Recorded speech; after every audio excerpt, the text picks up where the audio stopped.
오늘 이 본문 말씀은 특별한 사건 중에 하나로 기록될 수 있는 말씀입니다.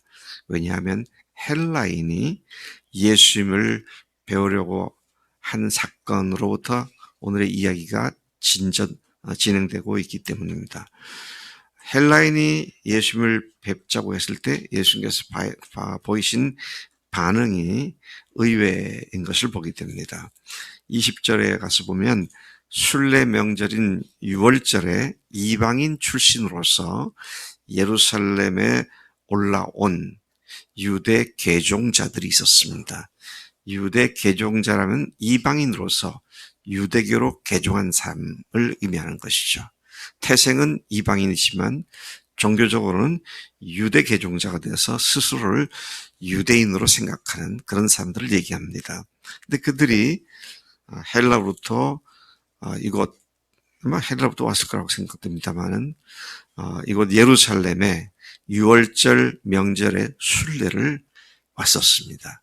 근데 그들 중에 몇몇이 예수님이 하시는 말과 하신 일들을 듣고는 이분을 좀 만나봐야겠다. 그래서 예수님의 제자들 중에 빌립에게 요청을 합니다. 선생이요, 우리가 예수를 뵙기를 원합니다. 예수를 좀 뵙게 해주세요. 이런 얘기죠. 근데 왜 이 사람들이 빌립에게 이 말씀을 요청했을까? 여러분, 12 제자들 이름들을 보면 다 히브리인들의 이름입니다. 근데 빌립은 헬라식 이름입니다. 그러니까 아마 어떻게 얘기를 하다가 그 헬라에 대한 이 사람이 헬라어를 잘 아는구나라든지 뭔가 힌트가 있었던 것 같아요. 그래서 죽은 사람도 살렸다는 예수를 한번 꼭 만나봤으면 좋겠다. 관심을 갖고 빌립에게 접근해서 이런 요청을 한 것 같습니다.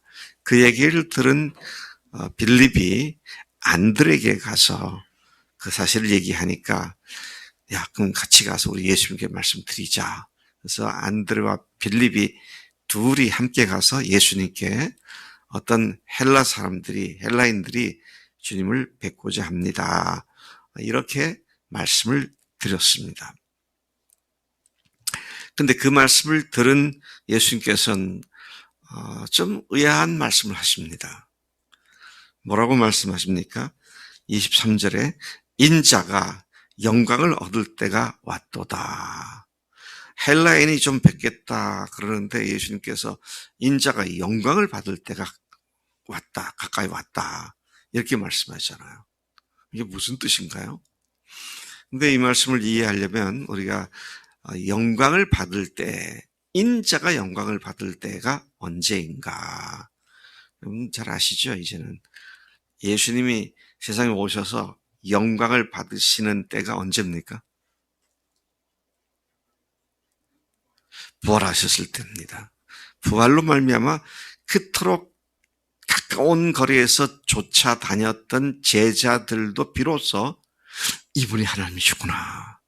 하나님으로 알고 하나님으로 대하는, 그래서 예수님이 더 이상 인간 예수가 아니라 하나님이신 예수님, 그리스도이신 예수님으로 확실하게 알려지게 되었고 그것을 깨닫게 되었죠. 이러한 사실을 일컬어서 예수님께서 영광을 받으신 때 부활을 그렇게 표현하고 있는 것을 봅니다. 자, 십자가에서 죽으시는 것까지는 인간이면 누구나 할 수 있는 일입니다. 누구나 할 수 있는 일이지, 어려운 일이긴 하지만 누구나 할 수 있는 일이에요. 제가 요즘도 아마 그런지 잘 모르겠습니다만은 옛날에 신문을 보면 부활절 가까이 오면 사진과 함께 해외 토픽 기사가 항상 거의 매년 올라왔어요. 그건 뭐냐면 필리핀에서 이 부활절 기념 축제를 할 때에 어떤 사람을 실제로 십자가에 못 박아가지고 그 사람을 그 십자가 채로 거리를 자동차에다가 올려놓고 행진하는 그런 축제에 실제 산 사람의 손과 발의 못을 받고 그렇게 했다는 것을 여러 차례 제가 그 사진도 본 적이 있습니다. 제가 이 말씀을 드린 이유는 십자가에 못 박히는 것까지는 강제든 자원하든 뭐 자기가 정말 희생하든 그렇게 할 수가 있는데, 근데 부활은 다르잖아요. 누구도 흉내 낼 수 없는 일이고요. 누구도 따라할 수 없는 것이 부활이죠. 자, 그래서 주님께서는 그 부활을 통해서 하나님이신 것을 드러내심으로 말미암아 피조물들로부터 하나님께서 받으실 마땅한 존귀와 영광과 예배와 경배를 받으신 사건. 자, 그것이 부활 사건이었는데, 주님께서 무슨 말씀하신 거예요, 지금? 인자가 영광을 얻을 때가 됐도다, 왔도다. 무슨 말 하세요? 인자가 죽었다가 부활할 날이 바로 코앞에 왔구나. 지금 그 말씀을 하시는 것이었습니다.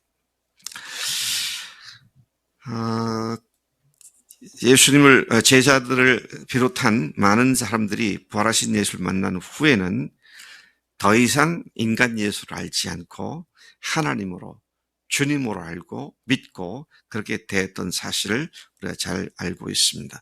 주님은 동전의 양면 같은 당신의 부활과 하나인 자신의 죽으심에 관한 이야기를 계속하십니다.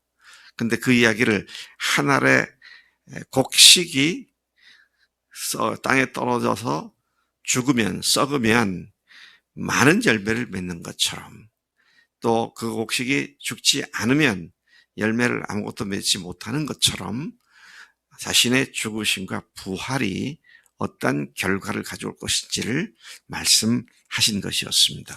내가 진실로 24절, 내가 진실로 너희에게 이르노니 한 알의 밀이 땅에 떨어져 죽지 아니하면 한 알 그대로 있고 죽으면 많은 열매를 맺느니라. 그러면서 이렇게 말씀하십니다.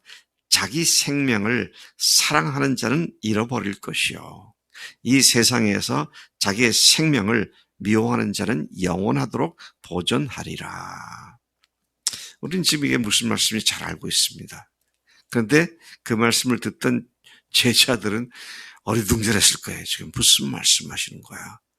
왕으로 등극해서 이스라엘을 통치하시고 세계 열국으로 만드실, 강국으로 만드실 분께서 지금 무슨 말씀하는 거지? 그렇게 오리무중이었을 것 같아요. 주님은 단순히 자신의 희생은 놀라운 결과를 가져온다는 일반적인 역설적 진리를 말씀하신 것이 아니라 예수님 자신이 죽으실 것에 대한 예언의 말씀을 하고 계시던 것이죠.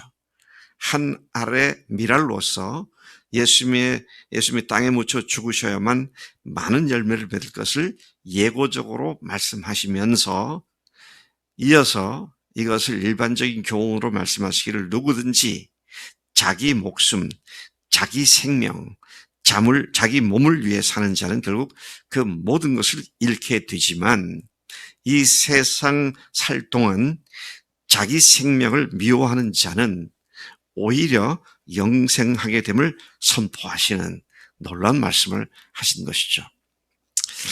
여러분, 이 말씀이 여러분들에게 어떻게 들려집니까? 여러분은 자기 생명, 자기 자신을 사랑하는 자이십니까? 아니면 오히려 미워하는 자이십니까? 다 자기 자신을 사랑하실 겁니다. 주님도 땅에 계실 때 당신의 몸을 사랑하셨어요.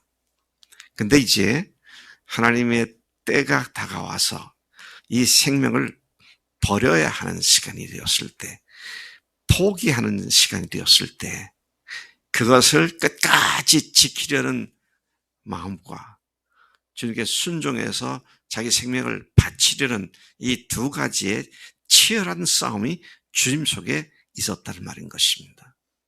그래서 여러분, 주님을 위해서 내 몸을 희생시키는 것과 내 몸을 지극히 사랑해서 내 몸을 아끼려는 이 두 마음의 싸움은 본질적인 것이고요, 항상 있어 온 것입니다. 또 앞으로도 있을 것입니다.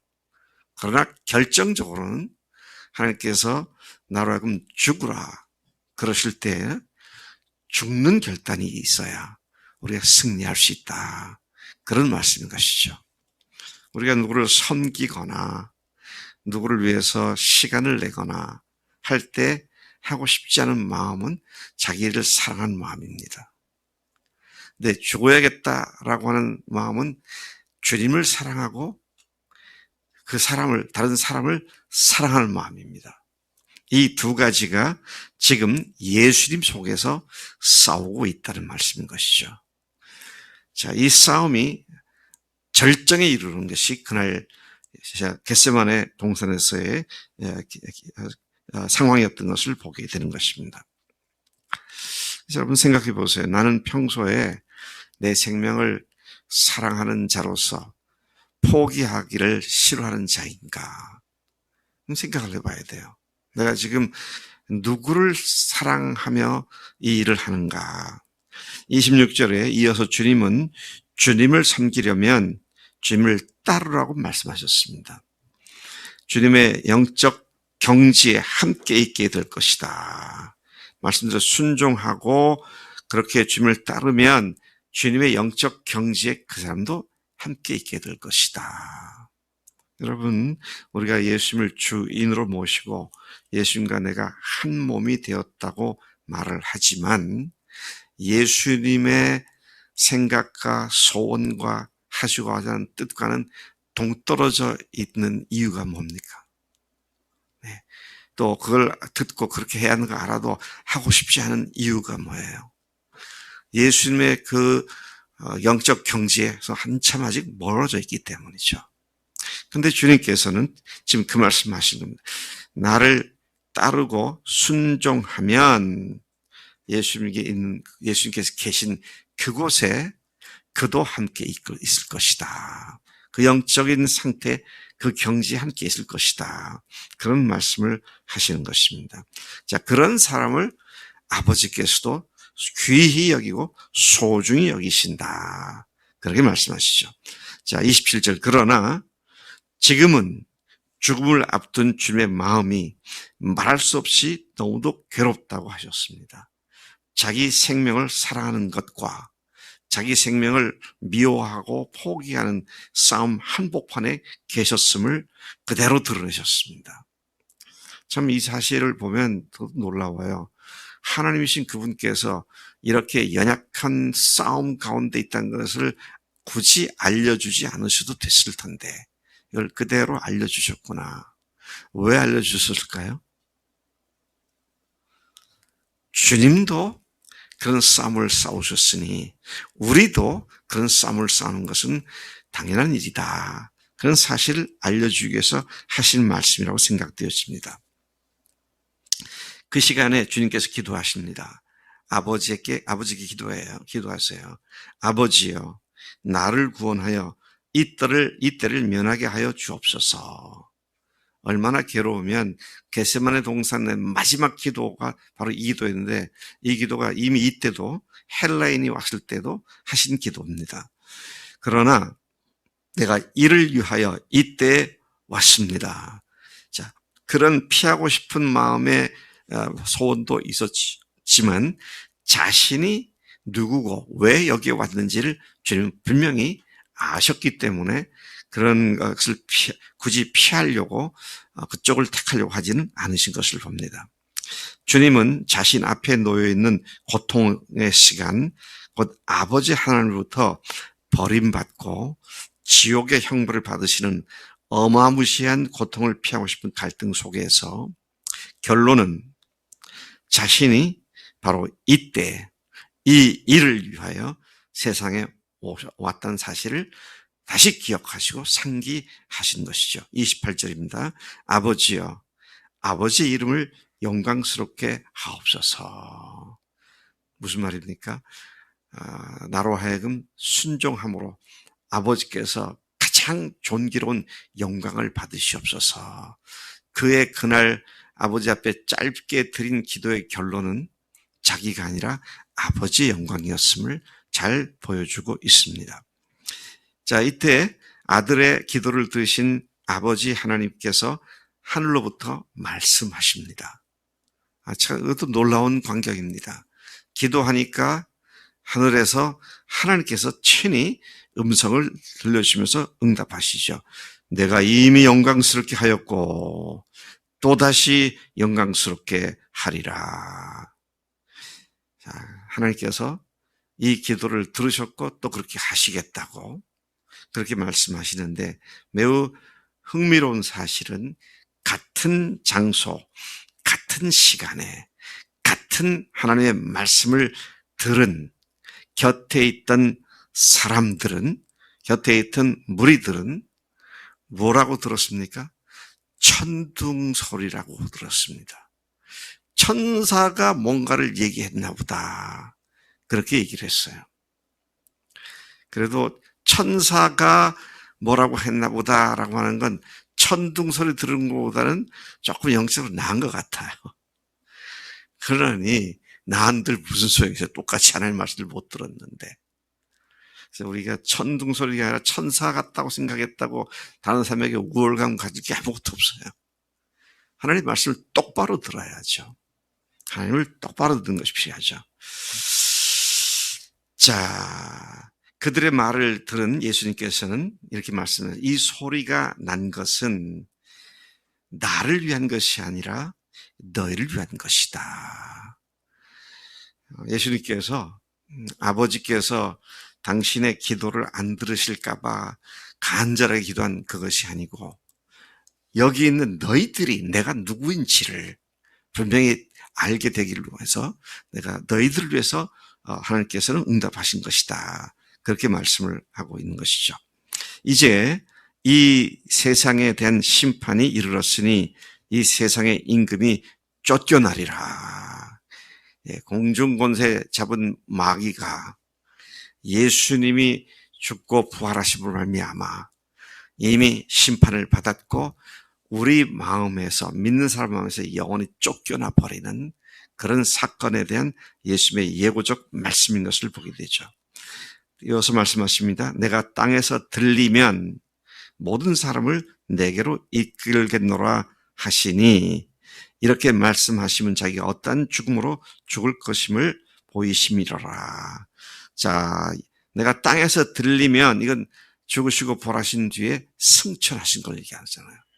들리면 승천하게 되면 모든 사람을 내게로 이끌겠노라. 그때부터는 유대인, 이방인 구분 없이 누구든지 예수님께로 돌아올 수 있도록. 근데 이런 말씀을 하는 단초를 제공한 것이 그날 예수님을 찾아온 헬라인들이었습니다. 그러니까 예수님께서 헬라인들의 면담 요청을 받으시면서 죽으시고 부활하셔서 승천하셔서 모든 만국의 사람들을 주님께로 이끌 것에 대한 장대한 마스터 플랜을 주님께서 이 짧은 기도와 말씀 속에서 드러낸 것을 보게 되죠. 여러분, 그때 이 말을 이해한 사람은 아무도 없었습니다. 근데 오늘은 우리가 다 이해하잖아요. 참 놀라운 복된 세대에 우리가 살고 있는 것을 감사합니다. 하나님 아버지 감사합니다. 오늘 말씀대로 주님께서 자신의 생명을 버리는 것과 또 자신이 그것으로부터 피하고 싶은 이 두 가지 욕망 사이에 치열한 싸움이 있었던 것을 저희들이 봅니다. 주님, 오늘 우리들도 매일의 삶 속에 내가 죽을 것이냐 아니면 주님이 사실 것이냐 이 싸움에서 늘 승리하는 삶을 살게 하시옵고 급기야하는 부활하시고 승천하신 주님을 다시 만나 뵙는 영광스러운 그 자리에 그 영광스러운 영적 경지에 늘 우리가 있게 될 것을 믿습니다. 하나님, 이 승리를 믿고 이 영광을 기대하며 오늘도 영적인 싸움에 승리하는 우리가 되도록 역사해 주실 줄로 믿습니다. 감사합니다. 예수님의 이름으로 기도를 쌓옵나이다. 아멘. 아멘.